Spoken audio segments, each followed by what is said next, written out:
In today's video, I'm going to teach you how to turn off sound notifications in Outlook. If you're getting constant chimes every time an email arrives, this quick walkthrough will help you silence those sounds so you can focus without missing important messages. Start by opening Outlook. Give it a moment to load your inbox so everything is up to date. It doesn't matter whether you're using the desktop app or the new Outlook experience. The process we're using is designed to be straightforward and familiar across versions. Next, go to Settings. Look for the small gear icon, typically in the upper right corner of the Outlook window. Clicking that opens the Settings panel, which is where you can control how Outlook looks, behaves, and alerts you. If your panel opens in a compact view, don't worry. You'll still find what you need in just a few clicks. Within Settings, select General.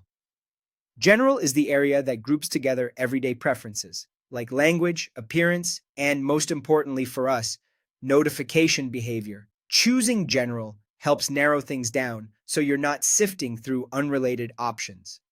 Now, open Notifications.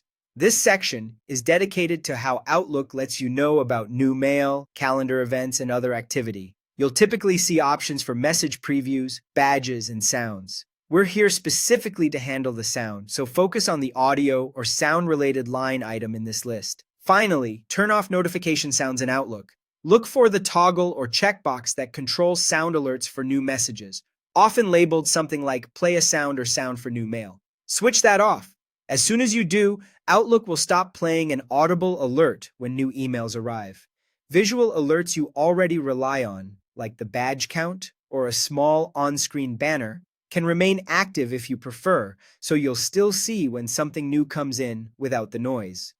If Outlook prompts you to confirm or shows a brief notice that settings have been updated, that simply means your change has been applied. A couple of quick tips to make this smoother. If the notifications option looks a little different in your version, the settings panel usually includes a search bar at the top. Typing notifications there can highlight the exact place you need. And if you still hear sounds afterward, check whether another app or a system setting is chiming, since those are separate from Outlook's own sound toggle. That's it. You've silenced Outlook's sound notifications and kept control of your attention. Thanks for watching, and enjoy the quieter inbox.